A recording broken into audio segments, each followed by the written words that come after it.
control. Oh, I'm ready to roll. And I've been daydreaming about this night for a long time. I wanna dance with you under the light.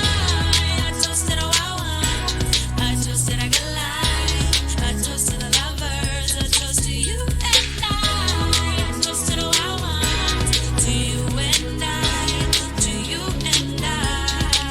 I'm on the edge, feels like I've been walking on ice. Wanna let everything go and feel alright. When I hear the drums and the heartbeats, sweat drip down our bodies. Oh, I know we're living. When it's done, we're gonna have a good time. 1,000 hands up to the sky. We gon' get toasted tonight. I've been feeling it all day. I wanna let it go. I wanna lose control. Oh, I'm ready to roll. And I've been daydreaming about this night for a long time. I wanna dance with you under the light. I toasted a wow, I toasted a good life, I toasted the lovers, I toast to you and I toasted a wow, to you and I, to you and I. I feel the party coming on, and I know you'll come along when you hear it in your ear, yeah. I know you're feeling the way we're moving. Nothing can stop it. We gon' get on the edge. I've been feeling it all day. I wanna let it go. I wanna lose control. Oh, I'm ready to roll. And I've been daydreaming about this night for a long time. I wanna dance with you under the light. I toasted a wow, I toasted a good life. Good morning, millennials. Welcome back to the Morning Toast. Happy Tuesday, I want to say. Wow. Only Tuesday. We're just chugging along. It is truly the first time that Jackie and I have been in this studio alone in like 6 months. Snitch took the day off. She is not feeling well. Snitch is not on the toast today. Not on the toast. So we are here by ourselves. Like, I hope we can, do the show without her. She's such an integral part. She really is. We had to get our own coffees this morning. Shudder. I actually don't drink coffee. It stunts your growth. And I didn't realize how much the presence of the Snitch really impacts the show. By the way, I totally agree because Snitch always gets here first. I usually get here second, so I got here second, but I was first, and I had literally no one to talk to. Your biggest nightmare. No, being alone, I know. Being alone, no one to talk to. I know, no one to just, not even talk to, just listen to me. Talk at. Yeah. No, totally. So Snitch, if you're watching somewhere, which you should be because it's still your job, we miss you and your presence is keenly felt. It is. And so is your absence. We're looking forward to your return to the toast, but until then, we got it. We will hold down the fort just like we used to in the good old days. Yeah, just like we used to. Feels weird. It does. That's what counselors do, though. Yeah. They make people feel comfortable. They keep the bunk safe. And that's what they're doing. So it's really sad that she's sick. Like, she's such a sad, sick person. I was talking to her last night. I was talking to her last night about her being sick, and she was like crying about the sickness, and it's just really sad. She's pathetic. Like, she's so helpless. Yeah. Justice for Margot. So I was sad that she was sick, but then I was happy because I got my headshots back. Oh my God, that was so funny. I saw your Instagram story and I listened without sound first, and Big I thought mistake. someone photoshopped this picture of you. I'm like, Jackie would never take a picture like that. But I did. How? Okay, so when Zach and I were on vacation, we were at like a beach club for lunch, and they have photographers that go around and like take pictures of groups because then you'll want to buy the pictures. It's true. So there was a photographer, and he was taking a lot of pictures of our table, and like the pictures were like feeling cute. He was taking all this creative direction. So like Zach's dad made a whole thing of it and like procured the photos afterwards. I never thought about them again or heard from them, but Zach came home last night with the printed photos, and like when we took the pictures, they were couple shots. Like in the pictures of him, like you can see my hands on his shoulders. Like, but he separated you in every shot.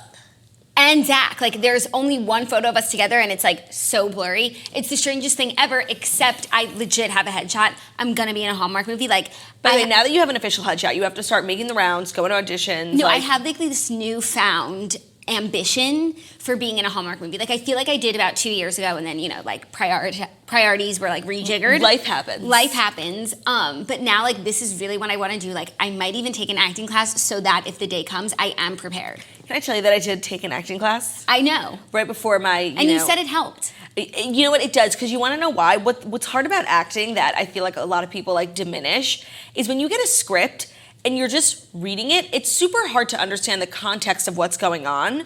And like when someone says, "How are you doing?" like they might be being sarcastic, and like you don't know that. So having an acting coach is really helpful in helping understand like the context of the scene and like what you're supposed to be feeling. So I went to an acting coach. It was incredibly awkward. Like she literally sat in front of me and like made me redo the scene 500 times in front of her, and I felt so much shame, like I wanted to die. That's shameful. I know, and it's almost like, it's obviously more prestigious to have like a one-on-one acting coach, but it might be a little less awkward to be in like a full class. Maybe. I don't know. I saw Misha Barton work with an acting coach on The Hills, and it really turned her around. Like, Let me know if you want my girl. She lives in Tribeca, which was like but not like, you ideal. didn't get the part, so it's like not a great endorsement. Did I tell the story on the toast about the episode of SVU? Yes, that you were watching it, and it was the episode you auditioned for. And I'm firmly in believe now I didn't get the role, not because I wasn't talented enough, because I just think they were looking for like a really sad person, and like I just can't emulate that kind of sadness because I'm fabulous and from New York. And like they wanted this girl to be like tragic from Pensacola, you know? Yeah, but I don't know. I feel like in another life you lived in Pensacola. No, I just feel like the show was about an Instagram star, and the fact that they didn't want me to play the Instagram star who got to make out with Steve Howie from Reba, the daughter's boyfriend. Shut up. I know. I just saw the episode and I was like, I mean, I was never even up for the girl who was the Instagram star. Like, I don't know why. I am an Instagram star. But if I was, I would have gotten to make out with Steve Howie. Damn, that's the missed opportunity. I know. But I was never even like given that opportunity, so. Yeah, so I don't know if your acting coach like really comes highly recommended considering you're an out of work actress. In her defense, I literally met with her the day of the audition. I got like absolutely no like time from my agents, and they were just like, just do your best. And I was like, okay. Yeah, your best was not good enough. No, but if you do go to an acting class, I will 100% go with you. Okay, no, that will make me more embarrassed. Like, I don't care to be like weird and freaky like in front of people I don't know, but like when you're there, like you'll just make me laugh. No, but I'm serious. Like I want to be on SVU. I don't know what I want to be on more. SVU or Blue Bloods. I think I'll have a better time on set of Blue Bloods, but I think for my career, I think I should be on SVU. Yeah, because that's like a great starting point for you, and I think a great starting point for me is like a lead in a Hallmark film. I mean, that's ambitious, but like Toasters were sending me like the greatest most plots. thought out scripts. I wonder if you can increase your chances of getting on the Hallmark Network if you come with your own script and it's actually like a good movie. like a full package. Yeah, like you don't need to hire writers. Yeah. Because I have it all here for you. Yeah, that would be really no, but I think they like their in-house writers. But I think it definitely helps that like I'm coming with an audience. We're ready to go. I think once you go on the podcast, like that will be the springboard. You think so? Yeah. I don't know. I think I should like ask our agents to like get me an audition. I think you should 100%. And like maybe for next Christmas season, I could be in Hallmark. They film movies in like a month. You could still get it in this season. I know, like a January late Christmas film. Or like Christmas at Graceland. Ooh, I would love that. Okay. I think you should work on it. Yeah, I think it's time to like start pursuing some more dreams, you know? Jackie, I totally agree. Because it's like we've achieved like so many of our like short-term and long-term goals. And now it's like what are my real goals? And like this and Dancing with the Stars like are really Hallmark movie is my dream. Yeah, and I think setting goals for yourself, I've said this before, is so important because you never know like if you're really progressing in your life if you're not setting and accomplishing goals. So let's set our goals right now, okay? You want to I want to be let's do realistic. Okay, Dancing with the Stars. I want to be in a Hallmark movie some way, somehow. And like, no, I don't want to be an extra actually, but like if that's the best I can do, goal accomplished. My goal is just to be like a person in an episode of SVU, like one who's about the case. Like I won't carry over into the storyline of next season. You'll be like the girl's friend who like, you know, you're giving evidence that's like but then it turns so out pertinent to the situation. But then it turns out like me and her boyfriend were actually in cahoots, you know? Right, because he just couldn't resist. Yeah, and he was played by John Mayer. Love it. Love it.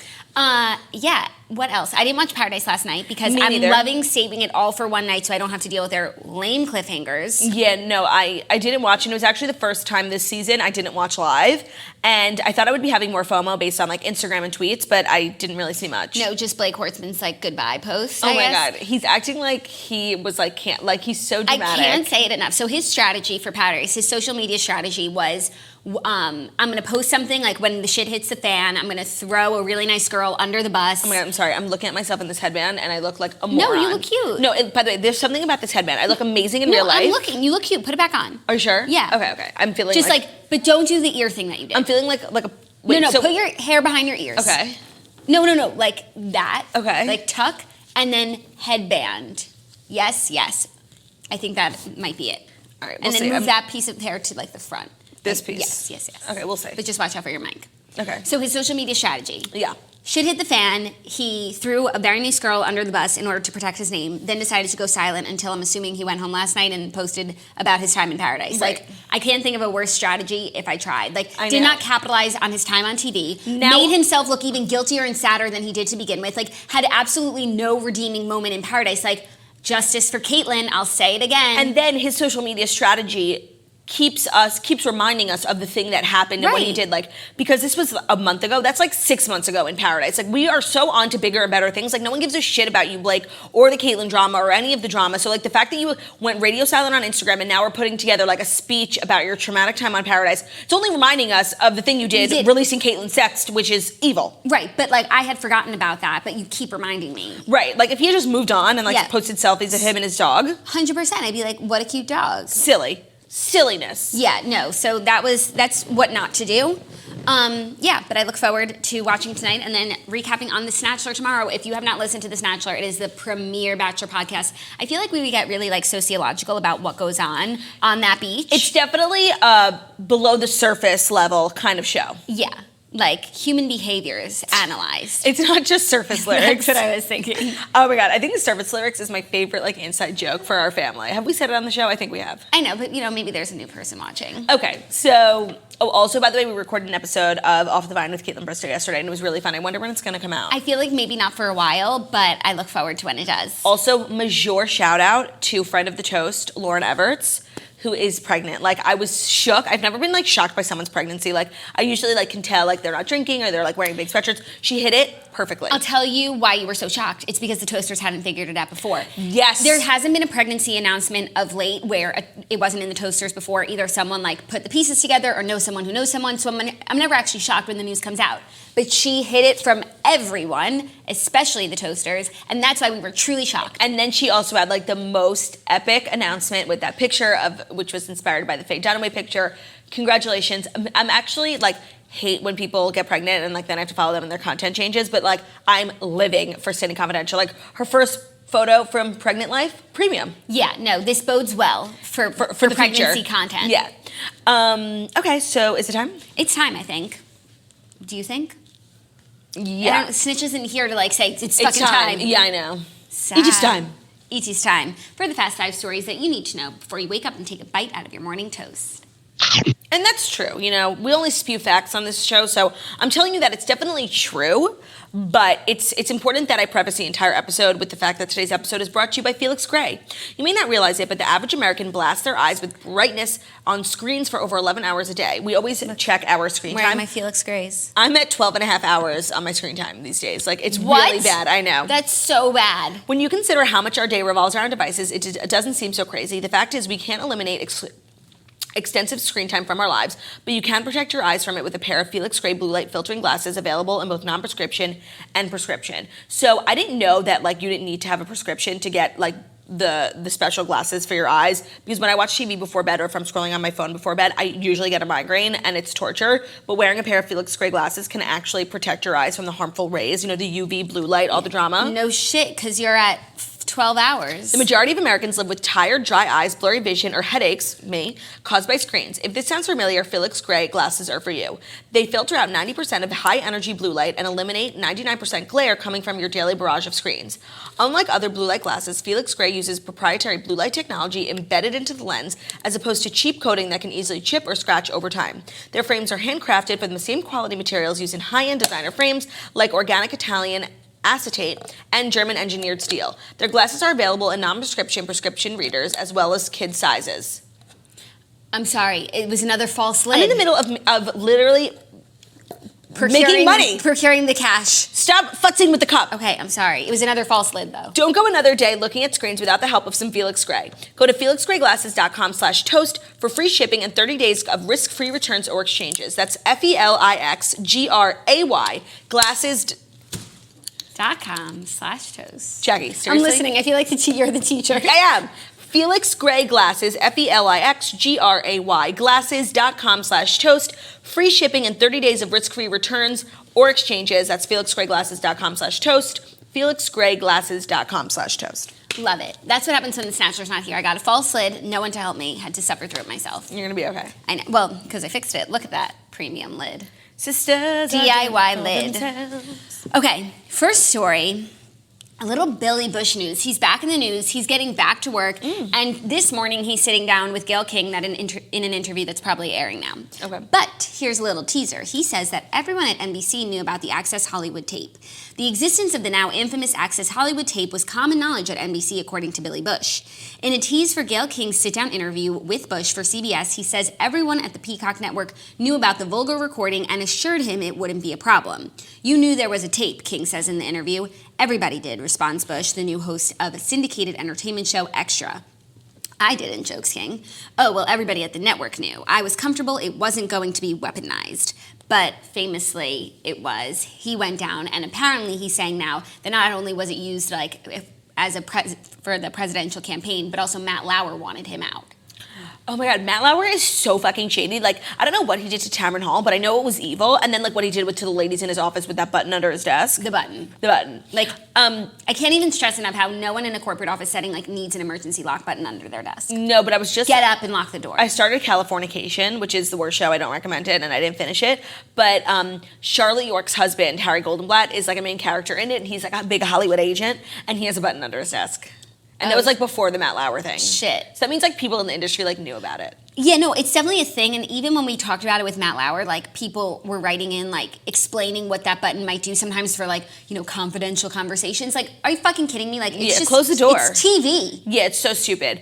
My question is, who actually did leak the tape? They say a staffer at the Today Show, so I think they try and make it sound like a low-level person who, like, just, like, snuck the tapes off. Right. But I feel as though it was definitely, like, a coordinated, like, that things like that don't just leak. Yeah. Well, poor Billy Bush, because, like, he didn't really do anything in the video. He just, like, listened and was being a loser. Yeah. And, like, his whole life was ruined. No, and, like, We actually met Billy Bush. We met Billy Bush, and I also once was in a SoulCycle class with him. We met with Billy Bush and his publicist, and they were just, like, asking for our opinion on, like, his situation, and I actually felt really badly for him. He was a super nice guy. I did too, and I feel as though, and I've been using this example up until now, but he's finally going back to work, so hopefully things are going to turn around for him. But he's I feel getting like, divorced, right? Is he? Oh yeah, he was dating Tinsley. Yeah, he's just, like, going through a rough time. I feel like he is one of, like, the few people who has yet to bounce back Right. from a cancellation that doesn't have to do with, like, you know, committing a crime and sexually assaulting someone. Yeah, no, I feel really, like, sad for him. Like, I feel like we're ready for him to get back to work. People, fuck up all the time. And people have been forgiven for far worse. Right. So, like, I don't know if it was maybe just, like, him not handling it, him not ready to get back to work, him not needing to get back to work. I don't know what his situation is. Yeah, me neither, But, like, but it's time. lest we not forget, he is a Bush. But it says he has a new gig, Extra. Yeah, at Extra, which is perfect. I didn't know that. Yeah. You know who he looks so much like and I always confuse him with? George Bush? No. Because they're cousins. No. Did you know that? Yes. You know who he reminds me so much of? The actor in Devil Wears Prada, who's Andy's, like, French boyfriend. Oh, the blonde guy? Yeah, I honestly, for Honestly? most of my life, I thought that they were the same person. Honestly? Because I would see Billy Bush on commercials for, like, Access Hollywood or whatever, and I was like, oh my God, that guy from Devil Wears Prada is, like, has such a bustling career. That's really not the worst call I've I know. ever heard at all. And I really thought they were the same person for so long. That's Yeah. like when I was younger, I really could not tell the difference between Sandra Bullock and Julia Roberts. Yeah, I mean, I have so many of those people, and, like, you know what? It's fine. Who Yeah. really needs to know? I don't need to, Julia, you know. You don't need to know who Billy Bush versus her French boyfriend is. Jacques Follet, whatever his name And was. also, he wasn't French. He was, like, American. Yeah, but they, like, fucked in France, you know. Yeah, for sure. And he was the one who told her about Jacqueline Follet. Yes. He gave her the tea. Yeah. The French tea. The espresso. Anyways, I'm happy for Billy Bush. Like, it's time. But, like, I feel as though, and I saw a headline yesterday when I was looking for news stories where he was like, I'm never going to talk about this ever again. And I just feel like he always finds himself talking about it, and then I don't think never talking about it again is the way to go either. No, and also you have to talk about your cancellation, like, at least once in order to move on. I feel like we should start a consulting company for people who have been canceled. Like, I couldn't agree more. Like, Blake needs to come through the door, like, Jackie, I couldn't to deal agree with more. his, like, he hasn't been canceled, but he's had, like, some unfavorable No, he's acting press. like he was canceled. Right, but, like, I feel big or small cancellations, like, you guys should come talk to us, because, like, I really feel as though we see all sides of it, and we've done a pretty good job. Jackie, I think that's actually a brilliant move. That's literally what Billy Bush was doing to us, but it was before we were canceled. Right. He was just, like, tapping into us, He like, was just, as like, millennials. showing us our future. Yeah, right. He was really, like, foreshadowing what was going to happen. Yeah. And we were all high and mighty on that couch, you know? And we're like, what'd you do? Lol. Good times. Anyways, let's think about it. You know, if we ever get canceled again, like that could be our next business. Our next business, yeah. I like that idea a lot. The What would we canceled call consultants. it? Oh yeah, cancellation consultancy. And then we start a Hallmark movie. Okay. The cancellation consultancy. Okay, next story, a little more justice news, I guess. Gwyneth Paltrow played a pivotal role in bringing down Harvey Weinstein. Yes, she Gwyneth did, Paltrow Mikey. was, quote, determined to bring down Harvey Weinstein and played a pivotal role in doing so behind the scenes, according to the two journalists who broke the bombshell story. The actress who starred in Weinstein-produced Shakespeare in Love was one of the first in Hollywood to get in touch with New York Times reporter Megan Twohy and Jodie Cantor. Quote, I think that many people will be surprised to discover that when so many other actresses were reluctant to get on the phone and scared to tell the truth about what they had experienced at his hands, that Gwyneth was actually one of the first people to get on the phone and that she was determined to help this investigation, Twohy said on the Today Show on Monday. Twohy recalled a time when Weinstein showed up early to a party at Paltrow's house in the Hamptons, prompting her to, quote, hide in the bathroom and call Cantor in fear. Quote, I think Harvey Weinstein was extremely aware and extremely scared of what the implications would be if his biggest star actually ended up going on the record, she said. The episode plays out in Cantor and Twohy's new book, She Said, breaking the sexual harassment story that helped ignite a movement. Wait, that's so crazy and like just gave me chills that she's hiding in her bathroom. And this is just another reason why we stan Gwyneth Paltrow. I've been saying it for over a year. She is the modern woman and I fucking ship her and me. I know, and she really gets such a bad rep. I know. And it's so unwarranted. No, you know what? It was like during a time when I think that she was just like, you know, going through like a lot of self-discovery and just like saying things like conscious uncoupling that like made people hate her. And people like never let go of that, even though she like is an amazing person. Yeah, it's not the conscious uncoupling because, or maybe I just heard her explain it, so now I understand it. But I think it's just a lot of like what Goop does that feels unrelatable. Right, like $600 face masks. Right, but like, will I look like Gwyneth Paltrow? No, but like there's a market for that. Like good on her for tapping into a business, you know? Yeah, no, but I feel like everyone is so quick to forget like all of her wonderful roles, like all of the good that she's done. You know, she seems to be a great mom. Like she's with Brad Falchuk, who's just a premium content creator. So like, Jackie, how could the creator of Scream Queens like not be with a wonderful woman? Jackie, you're just spouting fucking facts right now. Like the Brad Falchuk of it all, the Glee of it all, the fucking Country Strong of it all. That movie Up in the Air where her and Kelly Preston are flight attendants. Did you ever see it? Of course, not Kelly Preston, Christina Applegate. Kelly Preston's in it too, but she didn't pass the test in the very beginning, so she gets left behind in the small town. And really Mike Myers. Yeah, right. Like she just has an index of films that are so impressive that don't get spoken about enough, and I think she's a wonderful person. Like I happen to be in love with her, so I think that as a culture we need to seriously take a step back on the hating Gwyneth Paltrow because we're wrong. Right, and like if she was a pivotal figure in taking down Harvey Weinstein, whose takedown was pivotal for the whole Me Too movement and the industry as a whole, like thank you, Gwyneth. Right, I think why people are saying it's such a big deal is because like she was like what Jennifer Lawrence is. Like Jennifer Lawrence became the biggest movie star in the world off of the Weinstein Company films. Yeah. And that's why people were so disappointed when Jennifer Lawrence never spoke up and never said anything. Like Meryl Streep, too. Right. But then, like, Gwyneth Paltrow, who is very much cemented in her fame. Like, she didn't have to do or say anything. Like, she lives her own life, like, in the Hamptons and Malibu, and she doesn't have to get involved. But she did because it was the right thing to do, and that's why it's so impressive. Like, we stan and we ship. Yeah, we really do. Justice for her. Next story is actually really exciting and something I didn't expect to hear this year, but here we are. Rihanna's new album is reportedly set for a December release. Really? Mm-hmm. Multiple reporters who were covering the Universal Music France Open Session event and the label confirmed that the anti-singer will be releasing her 9th studio album in December. Rihanna has stayed relatively quiet about her upcoming collection, but rumor has it that it's a reggae album. This is really exciting, and December is not too far away. Wow, I can't believe how long it's been since Auntie, and honestly, I've lost interest, I'm not gonna lie. Like, I mean, I love Rihanna, ship her, love everything Savage, I love everything Fenty, like I love everything Fenty Beauty. But like at some point I just like lost momentum and stopped really caring. And now I care more about Rihanna as a businesswoman than a singer. But I don't think you need to care right now. Like do what you're doing, but when that album drops, like you'll be there. So it's a reggae album, or in the words of Ramona Singer, or reggae? Ooh, I don't know. They didn't specify. Also, it was written, so I don't know how she said it. Yeah, what they meant to say. But I'm hoping maybe because it's in December, it's a Christmas album. A Christmas reggae album. Love By it. Rihanna. By Rihanna. That would be wonderful. Auntie was such a good album. Yeah, I think we say anti weird. Is it anti? Yeah, I think you could say whatever you want, but it's, like, I'm anti everything, but I love hot. But you're the Antichrist. That's true. Anti is pronounced different ways. But when I think Rihanna made it as an album, I think it's when the word anti stands alone, it's anti. But when it's with another word, maybe it's anti. Or maybe you just go through it quicker, so you just say anti. Maybe it's anti-Snitches. Maybe we should have to get Rihanna on the show and ask her exact opinions. Yeah, but I do think it's anti-Snitches. That might be her next album. Yeah. Because now she's an auntie. Right. Actually, I ran into Kristen this weekend at Bloomingdale's with her aunt, and she was like, "These are my aunties." Oh my God. And so now I'm thinking it's auntie. Yeah. No, aunties are really a funny bunch. No, truly. I'm telling you, like, I feel as though now, like, there's been justice for aunties. Olivia Culpo's definitely, like, spearheading the movement. Yeah, I think for a long time, Khloe Kardashian, like, took that role on her back. She put the aunt community on her back. Right. But, like, I was on someone's Instagram or something, and something was about, like, all the aunties. And I was just, like, fucking dead. And when we were all together for Shabbat on Friday, and Theo was literally with all his aunties, like, I know he just felt really good. There's something to be said about the love of an aunt. Kristen pronounced it aunties. Either or. Aunties, tomato. Potato. I just think, like, aunties. The community is stronger than ever. Yeah, I really do. And I feel like aunties are stepping up to the plate left and right. I totally agree. And I think nieces and nephews are appreciating it. I think they are. I mean, specific to my situation, you know, I feel like maybe now's a good time to let you know. I feel like Theo told me actually last night he's been feeling like kind of let down by his auntie, specifically you. Because? Did he specify? You just haven't really shown any interest in like coming to see him. Well, I haven't come around because Theo lives in a swamp.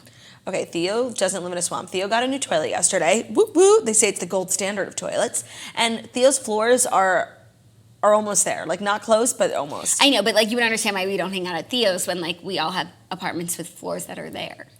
Yeah, but your floors don't have Theo. That's true, but they should. So I just want to express some disappointment from Theo. I understand. Don't shoot the messenger. I understand, but it really, and this happens sometimes with auntie-nephew situations where it's like issue, it's actually at the top between the auntie and the mother. Oh, please. Blaming me? I'm blaming you for your floors. It's not Theo's fault. Oh my God. I feel like, you know when you have like a period that's like so big, like you can't help but wonder, like if I actually got pregnant this month, I would have had triplets. Yeah, for sure. Oh my God, my stomach's fucking killing me. I'm so sorry, that was me on Friday. And not to be weird, but I got my period last night, like before bed. Isn't that weird? I feel, I've never not woken up with my period. That's how I am too, but I don't know if everyone's like that. I just got it in the I feel middle like some of the people night. just get it in like in the middle of the day, like worst possible time. No, that's literally never happened to me. I got it right before bed. I was so confused. I'm like, have I been stabbed? Yeah, like maybe like your body is jet lagged or something. Maybe. Or From all maybe the you went to travel. sleep later and like you really just would have woken up with it. No, it was like 11. Interessant. It was really weird. Just some interesting vaginal facts I wanted to share with my friends here at The Toast. Thank you. Okay, next story. Really funny.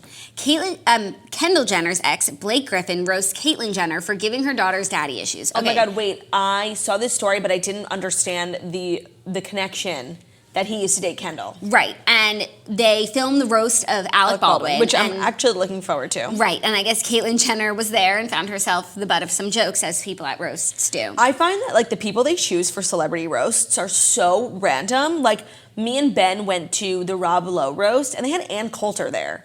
And it was honestly horrifying. Yeah. Oh, but also the people they choose to get roasted. Like, it's usually someone who wants to rehabilitate their image. Justin Bieber. But, like, Rob Lowe didn't need to. I guess maybe it's just, like, a fun thing to do. Well, I think it's pretty smart. I feel so conflicted when it comes to Alec Baldwin because, like, in my soul, I know that he is a nasty, terrible person. Like, I know it with every fiber of my being. Like, if he met me, like, he would be mean to me. Like, and I know that. But there's something about, like, just the Jack Donaghy of it all and like so much of his work, it's complicated. Like I fucking love him. Now you know how people feel about Michael Jackson. Oh, that's true. But it's like I can forgive, Alec Baldwin for like punching a paparazzi for being mean. And calling his daughter a pig. Like I just have a harder time forgiving Michael Child Jackson. molestation. Yeah, and like the details that they went into in the HBO documentary, which were absolutely vile, saying he was putting his tongue in people's buttholes. Sorry, that's what they said in the documentary, not me. Not my words, HBO's. Totally. Okay, well... Or like the Dave Chappelle special says, Michael Jackson appreciated a long gander at the asshole. Yeah, at the anus. Alec Baldwin may have been the latest target of the famed Comedy Central roast. Oh, and I also feel conflicted about roasts in general. Right, because everyone is there to roast one person, but then the person getting up to roast also roasts all the other roasters. Oh, no, not even that, but like, who could put themselves through a roast? And now Deandra's doing it on Real Housewives of Dallas next week, and like, literally the rather bravery die. knows no bounds. Have you seen Joan Rivers' documentary recently? Yes, like in my adult life, yes. So there's a point where they're filming her and she gets asked to do the Comedy Central roast, and it's literally the saddest part of the documentary. She's like, it's so much money. And you know her, she didn't turn down $1 and she was always working and she needed money. She lived a very extravagant life. And she said she was just really not looking forward to it. Like the jokes, calling her, see you next Tuesday, making fun of her face. And you could tell like that was the thing that really got to her. And it was like a really sad part of the documentary where like she does it because she genuinely needs the money and she needs the platform, but like it's sickening for her. Like, and she's sitting there. I would not be able to handle it. Like, I feel like some people just like take it in stride. Like, you could say anything. I don't know. I think I'm like really sensitive. Oh my God, no. I mean, so I never tap into. You're more sensitive than me. I never tap into like my horoscope because I think honestly that entire thing is bullshit, like astrology. But like Cancers are very known for like being bullies who like can't take it, you know? And that's literally me. I'm so mean to everyone. And, is like, Lisa Vanderpump a Cancer? Probably. And if anyone like comes for me, like I will immediately cry and go home. Interesting. I wonder what the stigmas around Scorpios are. I don't want to get into it because like I don't want to become one of those shows that like, talks about our astrology. I'm being such a Scorpio today. Yeah. I'd rather stick to the Enneagram. I think that's me more too. legit because at least like you earn your way to the Enneagram. Like for horoscope, you're just fucking born. Agreed. Your parents did all the work. Agreed. Alec Baldwin may have been the latest target of the famed Comedy Central roast, and next will be Deandra Simmons, where she has to make a Deandra's choice. But Caitlyn Jenner found herself on the receiving end of some sick burns made by none other than her daughter, Kendall Jenner's ex-boyfriend, Blake Griffin, at the taping for the upcoming special. Quote, Caitlyn completed her gender reassignment in 2017, finally confirming that no one in that family wants a white dick. The Detroit Pistons power forward teased in an NSFW sneak peek released on Monday. Blake Griffin also made a joke saying, listen, I know we're all here making fun of Caitlyn, but I want to take this moment to publicly thank you. As an athlete, I want to thank you for your bravery. As a human, I want to thank you for the doors you've opened. And on behalf of the entire NBA and half of the rappers on the Billboard charts, I want to thank you for giving your daughters their daddy issues. Really, really funny. Who knew Blake Griffin had jokes? Well, Blake Griffin, I'm sorry, anyone who does the comedy roast who is not a comedian has the writers write jokes for them. And that's why when I was at the roast, like Ann Coulter wouldn't let anyone write jokes for her. And she was like being like paranoid. She was being so crazy. Like it was honestly the craziest day of my life. I like couldn't believe what I was watching and it was dead silent and so awkward. So Blake Griffin definitely had someone write these for him, like from the network. Oh, definitely. But like it also takes, a comedic flair to deliver jokes. I totally agree. So good for him. I wonder what really the impetus behind Alec Baldwin doing this is. I think it's a rehabilitation thing. 100%. Like if it works for Justin Bieber, which it really did, it will work for Alec Baldwin. And maybe Billy Bush should do one too. By the way, that's actually a great idea. I just don't think he's honestly relevant enough. No. And like they have real like fucking movie stars doing it. Yeah, no, of course, but it would just be interesting. But they also don't do roasts very often. No, the last one was Rob Lowe, and I think it was 3 years ago. Bruce Willis. Oh, yeah. Well, so Rob Lowe was like 3 years ago. Yeah. So maybe... I know, that's like... What? Nothing. What? I think you just keep talking about it. It's pertinent. I've been to a roast. I've been to a roast. Yeah. We're talking about the roast. Sorry, like I get invited to cool events. Yeah, that is a cool event to get invited to. Honestly, it was, and that's when Pete Davidson and Cassie David, that's confusing, were together, and I like know Cassie, and I was like really like talking to her and Pete, and like I've never felt cooler in my life. That's pretty cool. It's pretty cool. Okay. Fifth and... No, and then when I went to the Rob Lowe roast.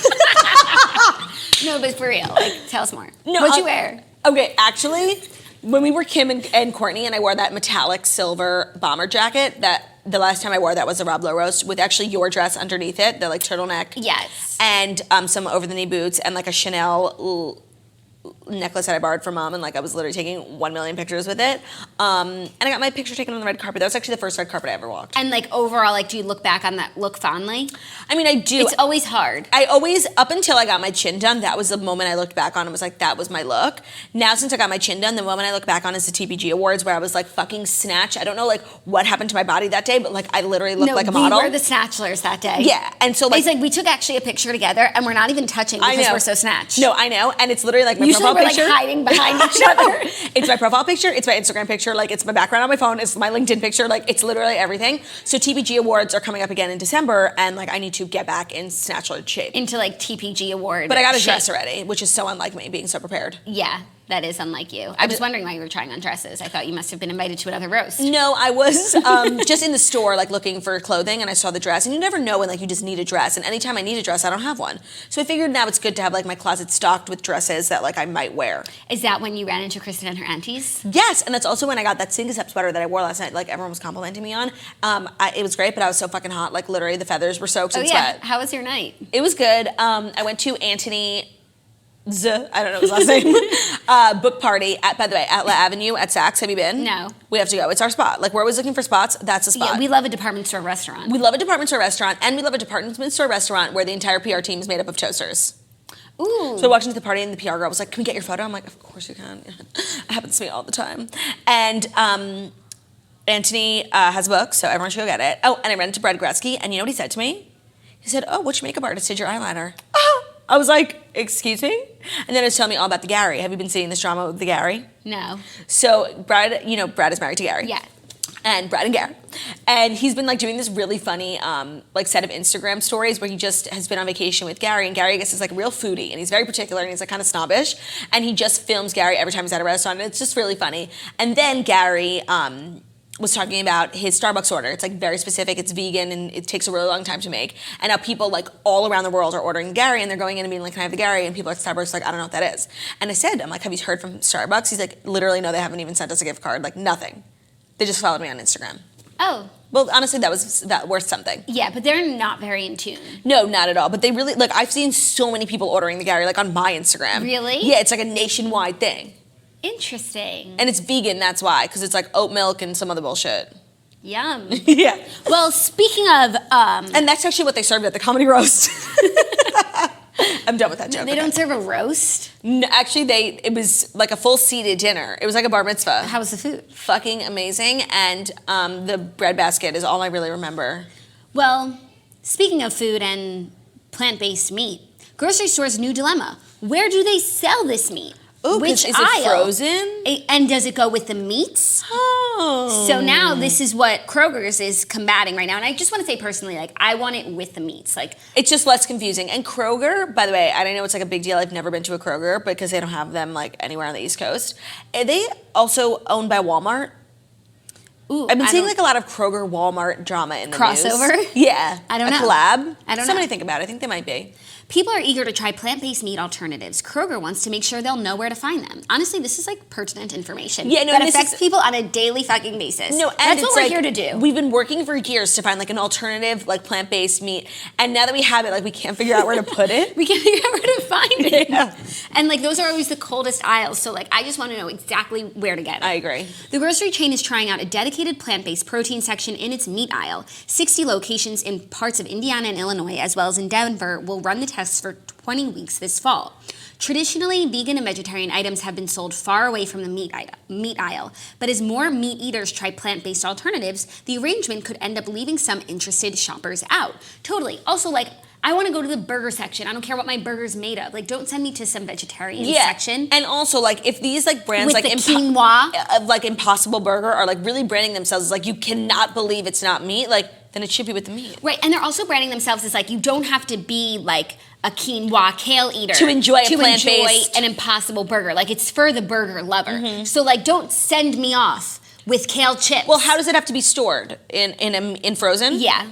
I actually just bought some Beyond Meat patties from the grocery store. But For your house? For my house. I haven't cooked them yet. But That's maybe I very should. exciting. It is exciting. I'm scared I'm going to like botch it. And I also I was having this conversation with Olivia and Zach because we just have such intellectual conversations where we talk about what kind of vegetarian burgers we like to make in the home. And I was saying, I I kind of like the idea of only eating Impossible Foods when I go out. It's like a special. It's like a special thing. It makes me feel like I can have a burger. When I'm home, like I can have Dr. Praeger's or Morningstar and lose my virginity. Yeah. Like, not a big deal. I love losing my virginity at home. And those are like really easy to eat and really easy to cook. And I don't want to like ruin Impossible Burgers for myself by having them in the home. But yeah, there was like a weird period in my life when like I have such weird eating habits and like it makes it really hard to like snack that like there was a period in my life where like I would make like a full-blown hamburger like for meals and snacks like all the time in my house. It was so weird. That is really weird. I would just like take a patty, grill it up, and like put it on a bun. That's delicious. It was weird. Jade Newman makes an interesting point about this grocery store dilemma. I feel like the quinoa kale vegans will be triggered if they have to go to the real meat section. Well, to be honest, like that's their problem. If you can be triggered by a pack of meat, like maybe the grocery store isn't for you. Maybe. But what about this? And I've thought about this before. Like, how come we can't have just some Impossible Foods in the meat section and some in the vegan section? Like, it's like sometimes there are things that would work in two different sections. I know, but then I think you're just getting, well, also because shelf space is expensive. So I learned that from Shark Tank. So yeah, if your one product is taking up what two products could take up, like you're losing money in a grocery store. Because like there could be a different bag of quinoa where that would, one impossible thing would be. It just doesn't make sense economically, I think. Damn.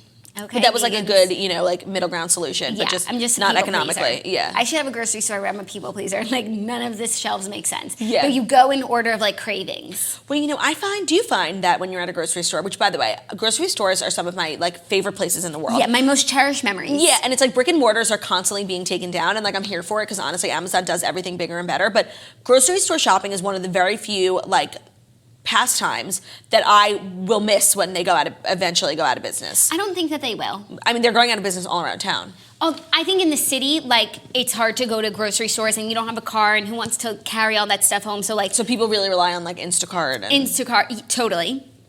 But I think in the suburbs, like, they're as prevalent That's as they always are. That's actually a good point. And by the way, I just like lived for going grocery shopping, especially in the suburbs. Like it's a whole other experience. That's the only time we do go grocery shopping. Like I live near a grocery store and I never go there. I don't live near any grocery store, so I use Peapod and I have it delivered.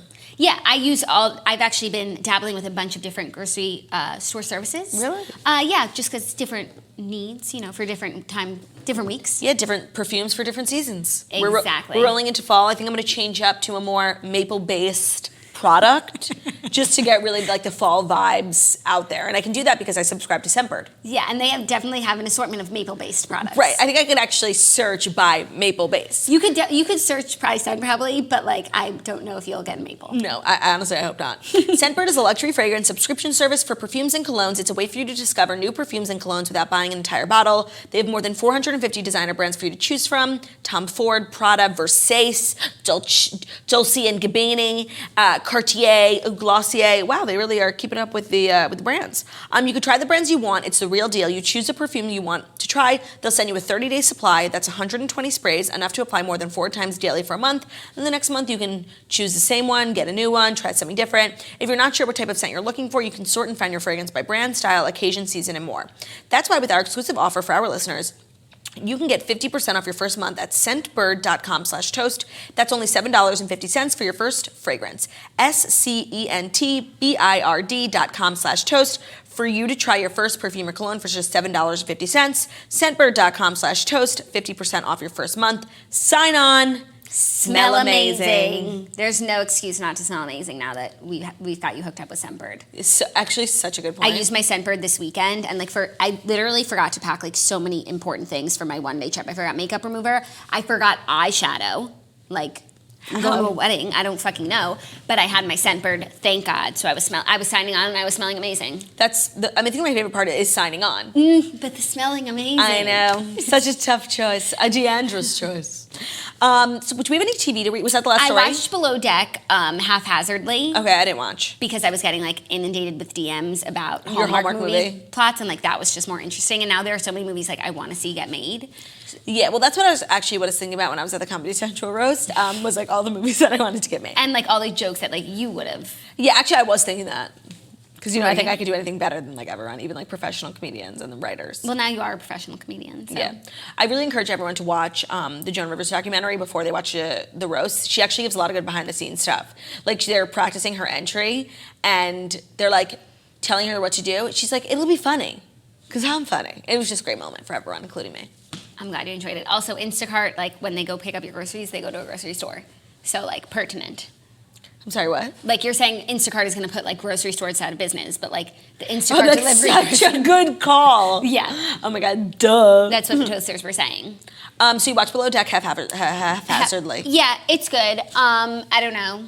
Chef Ben, like, he's crazy. He's like a dick, but like there's something really endearing about him, and that's what everyone feels about him. Everyone like really hates him, but they also kind of likes him. And you know what? He gets his job done, and that's literally all that matters. But it's also making me feel like this boat that they're on, like, no offense, is a piece of shit. It's rinky dink as fuck. And like he keeps talking about the kitchen, how it's so small, he can't find anything, and none of the burners work. And it's like, is this not like a 5-star kitchen? In past seasons that I've watched, they always have problems with like size of the kitchen and like storage and looking for stuff, but I've never seen where like actual appliances don't work. And that's where it's like, I think you draw the line. Yeah, but it's Because like, at the end of the day, it's not gonna be like a chef's kitchen. It's tiny, and all the staff quarters on boats like that are tiny. right, but like, so they flash back to some of the other kitchens, they were bigger. Oh, were they? Yeah, and also like Hannah was saying, like, use the oven, you know, stop making dishes. Like you could change what you're gonna make for the next meal. Right. Something that would require an oven. But I think like chefs more often than not like use pans and like on the, I think they use a stove more than an But he could oven. like improvise Yeah. and stop relying so much on the stove. Yeah, but it's fucking annoying. Oh, for sure, and it's annoying to watch too. Yeah. I don't know.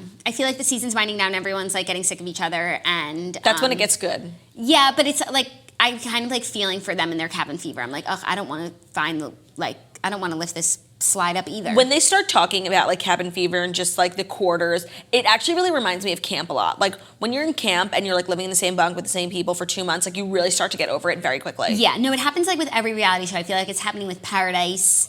I'm actually really excited to watch. I finished a wonderful Hallmark movie last night that The I Beach was House? The Beach House. I was talking about it yesterday. I finished it. The plot of the movie is actually the exact plot of the last song, but with different actors and who are a little bit older. So I really do recommend it. You know what? It was a great plot once. Why not do it again? I agree. It's just something to think about. And you I know, slayed you once, don't make me slay you again. Pete Davidson's girlfriend's mom is in it, and Angie McDowell. she's a wonderful actress. I should take classes from her. By the way, she's so Hallmark. She really is. I need to meet her. I feel like I'm always meeting like older women in Hollywood. Yeah. That's like my thing. I'm like the old woman whisperer. Yeah. And You're the lady sitter. I need to, yes. By the way, I finally understand that username. Justin literally is the lady sitter. Yeah, he's like the babysitter for ladies. For ladies, like rich, fancy, cool, fun ladies. No, totally. Oh my God, I watched his Just the Sip with Jason Waller from The Hills. I can't even tell you. Justin Bobby? No, Jason Waller. Jason. I don't watch, I don't know. Remember Elsie didn't go to Paris Oh, because, because of Jason. Yeah. So he's on The Hills with his wife now. And by the way, they're actually, I know I said Misha Barton's my favorite, but like they are like the heart and soul of Okay. The Hills New Beginnings. And they are exactly like the best case scenario for like people turning out well after the show. Like, That's good. He was an addict and like struggled with getting sober for a long time, and his wife is a fucking precious gem of a woman and stands by him, and like he now does all this work like for fellow addicts, and like they're just such a wonderful couple, and like he's still like it's still a struggle every day, and like he did his interview with Justin, Just the Sip. You guys should watch it because I messaged Justin. It was amazing. Oh, but also, does he drink alcohol? No. Oh, so just a sip, Justin serves rosé. Oh, well, he obviously didn't. Yeah. And they were just talking about like all different forms of addiction and like male body image issues, and it was just so good. It was such a great interview, and like Justin is such a pro. Justin is such a good interviewer. Like, I love him. I love your episode of Just the Sip also. Me too. Available on YouTube. Yeah, no, it was premium, so just thought I'd shout it out. Okay. If there's nothing else. You didn't watch Falling in Love, did you? I didn't. Yesterday just happened to be such a busy day. And today's going to be so busy too. Like I have meetings at 12:30, 2 o'clock, 4 o'clock. Like, oh my God. And then. Our 4 o'clock's now 4:30, just so you know. Oh, thank you. And then I also have a birthday party tonight. So I'm going to try. I also have to watch Paradise. So Falling in Love is on my back burner, but Whose I will watch birthday? it. Just a friend. Like a close personal friend? Just a friend. I'll tell you about it later. Okay, cool. Sweet. Yeah. I guess I missed my invite. Got lost in the middle. No, you can come with me. No, okay. Thanks. I like staying home and doing my own nails. How was that? Not a success. But it's definitely like a practice, like makes perfect sort of thing. Well, I didn't want to like call you out yesterday, but I was like shocked that you had no nail polish. Like I've never seen you without nail polish. No, I've just really been not in the mood to go sit and get a manicure, and I've just been That's having so to funny. find I definitely go alternatives. through waves like that too, where it's like I would rather die than go to the manicure place. But I've been living for my manicure place these days. Like I make it an oasis. I buy Fresh and Co. Yeah, salmon. you were telling us. And I get a back rub, and I make Margot come with me. Like you make it a fun little day. I know, but it's like, you know what else was a fun day? Staying home. I know. So that's something to think about. Thank you guys so much for listening to The Morning Toast, the Millennial Morning Show. We go live Monday through Friday, 10:30 a.m. Eastern Time on YouTube, so feel free to subscribe to us on YouTube, which is youtube.com/morningtoast. We're also doing a new thing where we name our episodes, so if you have any episode name suggestions, let us know. That'll be really fun. And we're also available as a podcast if you can't watch live. We're available on iTunes, Spotify, Stitcher, anywhere you can listen to podcasts, so subscribe over there, leave a 5-star review about how beautiful and smart we are. And that's all we got. I'm Claudia Oshry. Tickets available to my tour, the Dirty Jeans Tour, at girlwithnojob.com. I'm hitting up Austin this Friday, and then in the following months, I'm going all over the West Coast, Seattle, Vancouver, San Diego, San Francisco, Los Angeles, Toronto, just a bunch of places. So tickets available at girlwithnojob.com. Have a great day. See ya.